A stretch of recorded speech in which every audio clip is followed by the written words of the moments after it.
से है कि एक किसान का घर गिर जाता है, वो तहसील में आवेदन देता है और तहसीलदार उसके आवेदन को केवल ऑनलाइन डिस्पोज करते हैं। आई चैलेंज इट, अभी भी उसके मूल फाइल में आदेश नहीं है। फाइल निकलवाई जा सकती है और किसान के पास उसे सीएम हेल्पलाइन करने के गुनाह की सजा दिलवाने के लिए हरिजन एक्ट लगाने का प्लान किया इस एसडीओ ने, और उसने इस तरह की टीम बनाई। एक हरिजन चाहिए, एक आदिवासी चाहिए, एक महिला चाहिए और एक सामान्य वर्ग का वो पटवारी जो ईडब्ल्यूएस में भी पैसा मांग। नमस्कार, आप देख रहे हैं सौगंध धरा न्यूज और मैं हूं आपके साथ वैशाली। रीवा से विशेष रिपोर्ट। मनगवा में फसलों के नुकसान पर किसानों का फूटा आक्रोश। सैकड़ों किसानों ने धरना देकर कलेक्टर के नाम सौंपा ज्ञापन। बोले अगर मांगे ना मानी गई तो होगा कलेक्ट्रेट का घेराव। राष्ट्रीय किसान मंच के बैनर तले हुआ जोरदार प्रदर्शन। एसडीएम संजय जैन ने किसानों से मुलाकात कर दिया आश्वासन। कहा शासन से जो संभव होगा दिलाया जाएगा न्याय। प्रदेश के विभिन्न जगहों के साथ साथ रीवा जिले में भी लगातार मूसलाधार बारिश से रीवा जिले के मनगवा क्षेत्र के किसानों की फसलें पूरी तरह बर्बाद हो गई हैं। इस संकट से व्यथित होकर राष्ट्रीय किसान मंच के बैनर तले आज सैकड़ों की संख्या में किसान संघ जिला अध्यक्ष भूपेंद्र माली अग्निहोत्री, तहसील अध्यक्ष जोधा प्रसाद पटेल और एडवोकेट ब्रजभूषण मिश्रा के नेतृत्व में मनगवा तहसील मुख्यालय पहुंचे। अपनी कई सूत्री मांगों को लेकर धरना प्रदर्शन किया। प्रदर्शन के दौरान किसानों ने प्रशासन पर गंभीर लापरवाही का आरोप लगाते हुए कहा कि हमारी फसलें बर्बाद हो गई, लेकिन अब तक न कोई सर्वे हुआ न ही कोई राहत। किसानों का कहना है कि केवल फसल नहीं बल्कि उनके जीवन का आधार है, जिससे उनके पूरे परिवार की रोजी रोटी जुड़ी है। धरना प्रदर्शन को शांत करवाने पहुंचे एसडीएम संजय जैन ने किसानों से चर्चा कर उनकी समस्याएं सुनी। उन्होंने कहा जो भी मांगे शासन स्तर पर संभव होगी उन्हें प्राथमिकता के आधार पर पूरा किया जाएगा। एसडीएम ने मौके पर ही किसानों के ज्ञापन स्वीकार किया और संबंधित विभागों को उचित कार्रवाई के लिए भेजने का आश्वासन दिया। इस दौरान किसान संघ इकाई मनगवा ने रघुराजगढ़ किसान के साथ हुए दुर्व्यवहार और 181 शिकायत को बंद करने के मामले में विरोध दर्ज कराया। किसानों ने प्रशासन को चेतावनी दी कि यदि जल्द ही न्याय नहीं मिला तो 20,000 किसानों के साथ रीवा कलेक्ट्रेट परिषद का घेराव करेंगे। किसानों का कहना है कि जब वह देश कृषि प्रधान है तब किसान को न्याय के लिए सड़कों पर उतरना सरकार के लिए शर्म की बात है। उन्होंने कहा हम अन्नदाता हैं, अपराधी नहीं। अब अगर हमारी आवाज नहीं सुनी गई तो आंदोलन जिले से लेकर राजधानी तक गूंजेगा। भी करेंगे। धान की क्वालिटी खराब हुई है, लेकिन प्रकृति से खराब हुई है तो एमएसपी खरीदी उस धान की भी हो। ऐसा आप चाहते हैं कि नहीं? एमएसपी की खरीदी उस धान की भी हो, चाहे क्वालिटी थोड़ी सी खराब हो गई हो।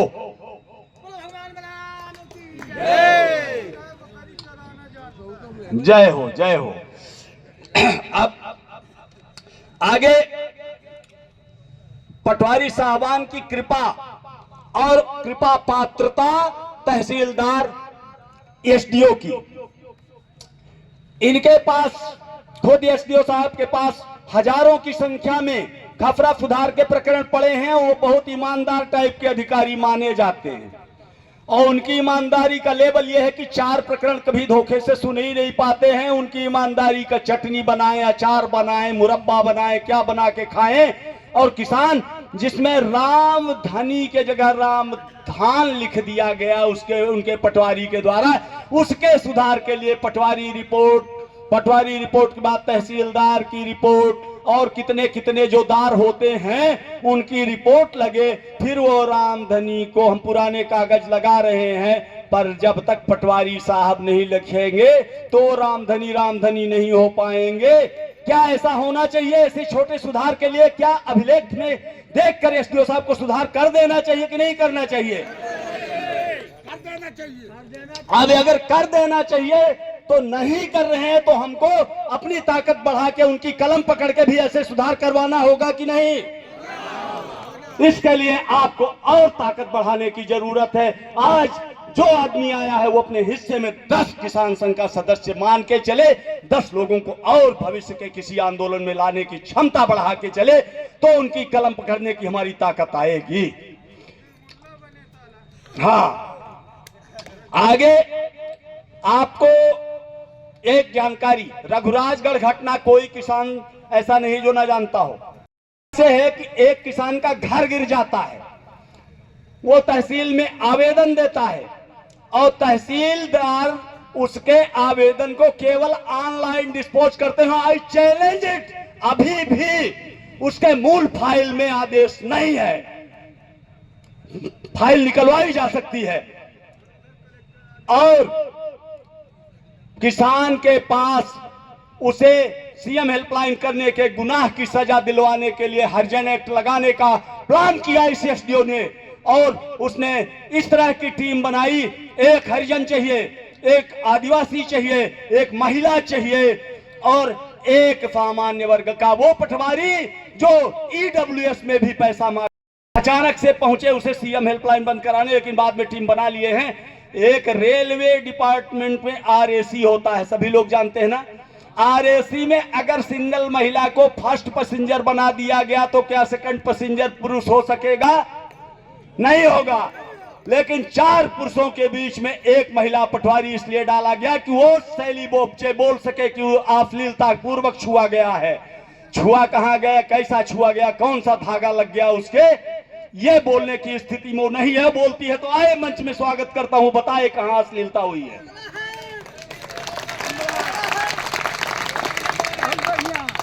कोई अश्लीलता नहीं हुई, केवल किसान कमजोर है, किसान अकेले अकेले चलना चाहता है, इसलिए शैली बोपचे कह पाई कि अश्लीलता पूर्वक छुआ गया है।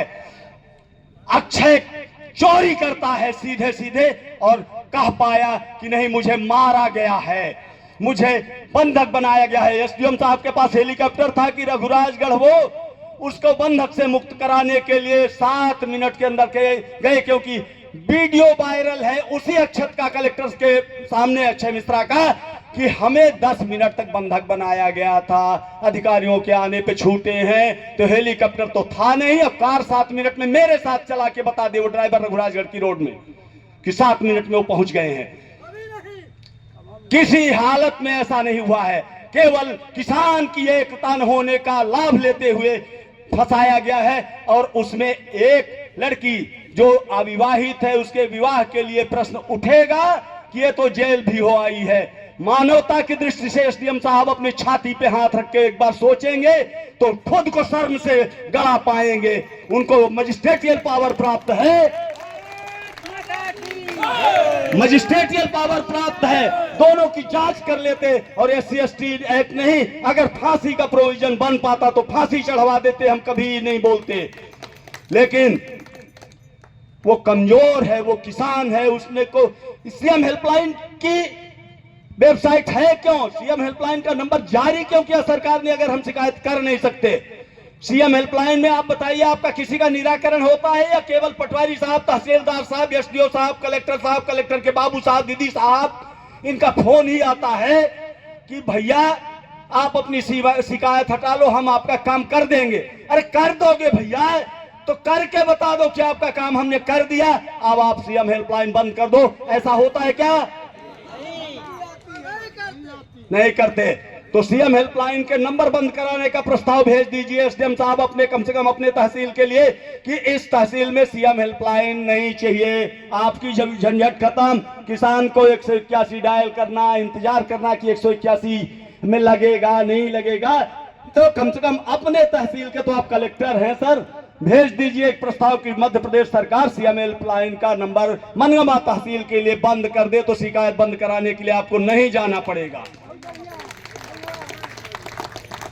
साहब मैं सबसे पहले बताइए क्या नाम है और किस बात को लेकर यहाँ पे आप लोग आए? मैं भूपेंद्र मणि अग्निहोत्री, जिलाध्यक्ष भारतीय किसान संघ रीवा। गत सप्ताह भर निरंतरता में वर्षा के कारण फसलों का व्यापक नुकसान हुआ, खासकर धान का। यहाँ धान बाहुल्य किसान ही है हमारे पूरे रीवा जिले में, व्यापक नुकसान हुआ है।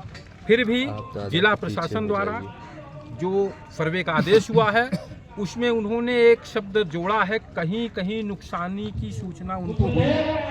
ऐसा जोड़ देने से पटवारियों को मनमानी करने की छूट हो गई है। तो पटवारी तो गए हैं कई जगह, बाकी जगह नहीं गए हैं, लेकिन गांव में जाके केवल पंचनामा बना करके और रिपोर्टिंग कर रहे हैं कि 10 से 15% से ज़्यादा की नुकसानी नहीं आ रही है, जिससे सर्वे कार्य उनको ना करना पड़े। आज हम उसी विषय को लेकर के कि किसान की पूरी फसल 50%, 40%, 30% और कहीं कहीं 50% से भी ज़्यादा ये खेतों में तो जाएं, ये सड़क से घूम के निकल गए हैं। कई जगहों में तो धान खेत में जाम आई है, पूरा जाम आई है। सारा किसान परेशान है, पीड़ित है, दुखी है, आज वो असहाय की स्थिति में है।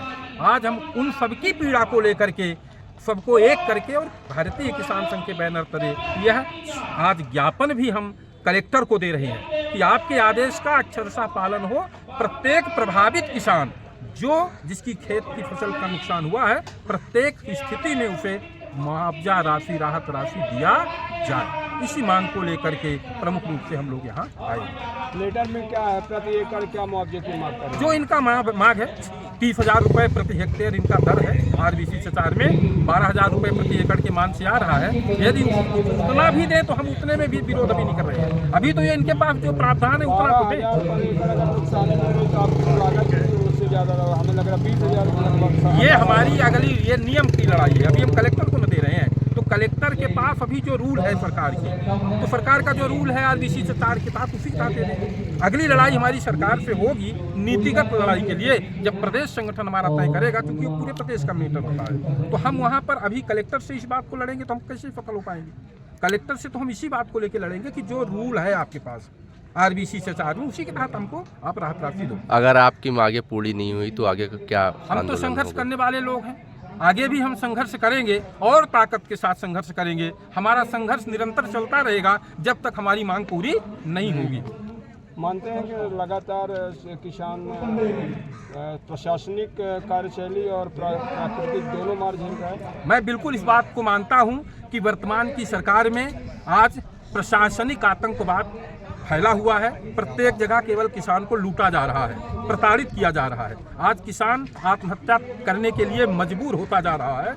मैं इस बात से बिल्कुल सहमत हूं और मैं यही प्रयास कर रहा हूं किसान संगठन के माध्यम से कि हर किसान को उसका दर्द के लिए कोई न कोई संगठन तैयार रहे, जो शासन और प्रशासन दोनों पर दबाव बना करके उसकी अनुकूलता में काम कराने के लिए उनको बात कर सके।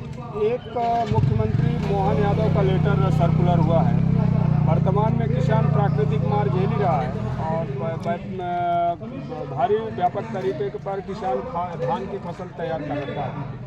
उस दौरान अचानक लेटर जारी कर देना कि मध्य प्रदेश सरकार 77 करोड़ के कर्ज में है और मैं इसको खरीद नहीं पाऊंगा, केंद्र सरकार इस पर विचार करे या खरीदे, तो ये कहीं न कहीं किसानों को बहुत बड़ा आघात पहुंचा, मानते हैं? नहीं, मैं इस पक्ष पे नहीं हूँ। मैं तो ये मानता हूँ कि खरीदी करने के लिए एजेंसी चाहे राज्य सरकार हो और चाहे FCI को बनाया जाए। हम तो ये मानते हैं कि मैं किसान हूँ, मेरे फसल का एक एक दाना सरकार करे या जो भी करे, पर खरीदी उसको करना चाहिए और वो भी MSP से कम दाम में नहीं। वो तो मंडी में भी बेचवाए, हम मंडी में बेचने को तैयार हैं। हमको तो MSP से कम रेट नहीं चाहिए और हमारा हर एक दाना बिकना चाहिए। कौन खरीदता है इससे हमसे क्या लेना देना? ये उनका आपस का समन्वय का मामला है। चाहे केंद्र सरकार खरीदे चाहे राज्य सरकार खरीदे, हमारा उससे क्या लेना देना? अभी तो ना राज्य ने डिक्लेयर किया न करे, वो तो मंडी में बिचवाए ना। राज्य ने तो हाथ खड़ा कर लिया। अरे तो वो मंडी में बिचवाए, हम तो मंडी में बेचेंगे। हमको तो MSP का रेट चाहिए। केंद्र भी नहीं कह रहा कि हम अभी खरीद। अरे ऐसा नहीं है भैया, ये चीज वो आने दीजिए, उनका मैटर है, उसमें हम नेता नहीं है ना, हमको वोट नहीं चाहिए तो हम राजनीति क्यों करें भाई? ये विषय हमारा नहीं है, विपक्ष बोल सकता है पर हमारा विषय नहीं। मान लीजिए कि केंद्र भी कहता नहीं लेते तो क्या? अरे तो फिर हम सब किसान हैं, उनकी हिम्मत है तो वोट तो हम ही से न लेना है। इस देश में आज भी हम 70% हैं, जिसकी चाहेंगे उसी की सरकार बनेगी। उनकी हिम्मत तो देखें, क्यों किसान के विरोध में तो आए, कहे तो देख हम नहीं खरीदेंगे, फिर ये किसान उनको उनकी औकात बता देगा। हम सड़क में हैं, उनको भी सड़क में ला देंगे। अभी तो सत्ता में है, किसान के विरोध में जाएंगे तो उनको भी हम सड़क में ला देंगे। ये मानते हैं कि अन्नदाता से बड़ा कोई सहनशील नहीं होता। बिल्कुल। देश की इसीलिए तो आज भी हम किसी के मुर्दाबाद नहीं बुला रहे हैं। इतना बड़ा आंदोलन है पर आपने देखा होगा कि एक भी व्यक्ति मुर्दाबाद किसी का नहीं बुला रहा है। ये हमारा अनुशासन है और हम ये मानते हैं कि पूरा देश हमारा है, हम अन्नदाता हैं, हम देने वाले हैं, तो हम ये मुर्दाबाद नहीं करते किसी का। तो इसलिए हम रुकिए। आप देख रहे हैं सौगंधरा की न्यूज में यज्ञ प्रताप सिंह। इस खबर के साथ खबर मध्य प्रदेश के रीवा जिले के, जहां पर अत्यंत वर्षा होने के कारण किसानों की हालात बद से बदतर हो गई है। लगातार सोशल मीडिया में किसान अपने खेत में जाके फसल की नुकसानी सोशल मीडिया प्लेटफॉर्म के जरिए धान और खेत में भरे हुए पानी और जमी हुई धान को लगातार निरंतर सोशल मीडिया में सरकार को जताने के लिए कार्रवाई कर रही है। सोशल मीडिया की हरकत के बाद और मीडिया चैनलों में चली खबरों के बाद जिला प्रशासन हरकत में तो आया कि मैं मुआवजे की कार्रवाई टीम गठित करके करूंगा, लेकिन अभी तक टीम किसानों के घर और खेत तक नहीं पहुंची है, जिसको लेकर आज यहाँ पर किसान व्यापक तरीके से आंदोलन के रूप में एकत्रित हुए हैं। हालांकि किसान अन्नदाता, देश का अन्नदाता इतना सहनशील है कि उसकी नुकसान कितनी भी हो जाए लेकिन वो अपने सहज और सरल तरीके से कभी नहीं हटता है। उसी क्रम में आज यहाँ भी सहजता से आंदोलन प्रदर्शन किया जा रहा है, लेकिन किसी भी तरह से किसी भी चीज को अभद्रता ऐसी वाणी का उपयोग नहीं किया जा रहा है। हमको आपको बता देगा, आजादी से लेकर आज तक सरकारें आई हैं किसानों के हितैषी बनकर, लेकिन लगातार किसानों के हित में काम करने के बावजूद भी आज भी किसान उसी पायदान पे खड़ा है जहां पर आजादी से पहले खड़ा हुआ था। रेट देख लीजिए, खाद से लेकर बीज तक, कीटनाशक का रेट देख लीजिए, तो अगर किसान उसमें अनुमानित लागत लगाए तो धान की फसल वही रेट बिक रही है आज भी जो आजादी से पहले बिक रही थी। हमारे साथ में किसान नेता है, मैं उनसे बात करना चाहूँगा। यहाँ पर एकत्रित बहुत सारी भीड़ है, बताइए आज यहाँ पे जो धान भारी वर्षा का नुकसान को लेकर आप एकत्रित हुए हैं, प्रशासन क्या आश्वासन दे रहा है और अगर प्रशासन कार्रवाई नहीं करता तो आपका क्या एक्शन होगा? प्रशासन केवल दिखावटी काम कर रहा है। सर्वे के लिए एक आदेश तो हुआ है, किंतु उसमें कहीं कहीं नुकसानी का जिक्र करके पटवारियों के पाले में गेंद डाल दी गई है। आज पटवारी जो है मनमानी के लिए उसको छूट हो गई है। किसान का सर्वे वास्तव में नहीं हो रहा है, केवल कागजी कोरम पूर्ण कर रहे हैं ये। उसी के विरोध में हम लोग यहाँ आए हैं कि किसी भी स्थिति में किसान की नुकसानी का सर्वे करके उसको राहत राशि दिया जाए। हर हाल में हम किसान की पीड़ा को इनको बताना चाहते थे, इसीलिए सब इकट्ठा होकर आए हैं। सरकार अगर नहीं सुनती है तो क्या करें? हम आगे भी संघर्ष करेंगे और इससे कई गुना बड़ा आंदोलन करते रहेंगे जब तक हमको ये राहत राशि मिले। बहुत सारे किसानों के वीडियो सोशल मीडिया में आए जो धान की फसल खेत में जम गई है, वो दिखा रहे हैं, चिल्ला रहे हैं, बिलख रहे हैं, रो रहे हैं। इसके बाद भी अगर सरकार के कान में भनक नहीं जा रही तो मानते हैं कि सरकार के पायदान पर बैठा हुआ जो अधिकारी है या तो उसको आंख बंद करके रखा है या सुनना नहीं चाहता। नहीं, उसके खबर तो उसको जा रही है, आंख बंद नहीं है, लेकिन वो बाहर से दिखा रहा है कि हमारी आंख बंद है, मैं नहीं सुन रहा हूँ, मैं नहीं जान पा रहा हूँ। ऐसा नहीं है कि वो नहीं जान रहे हैं, लेकिन मैं उनको जनाने के लिए यहाँ पर आया हूँ और उनको जानना पड़ेगा, इसमें कोई दो राय नहीं है। किसान को अगर हटा देंगे तो इस प्रदेश में बचेगा क्या? किसान को अलग कर दो तो ये प्रदेश में कुछ भी नहीं है। मध्य प्रदेश में अगर किसान को आप कहीं भी जाएं तो ये कृषि कर्मण पुरस्कार जो मिलता है प्रदेश को, इसका प्रमाण है कि इस प्रदेश में केवल किसान की ही बहुलता है। और एक किसान को अनसुना करेंगे, अनदेखा करेंगे तो इनका फिर कोई भी मतलब नहीं है, सरकार का कोई उचित। किसान को हर पायदान पे परेशानियों का सामना उठाना पड़ता है। खाद में किसानों के ऊपर लाठीबाजी गई, खाद सही टाइम पर नहीं दिया गया। बिल्कुल।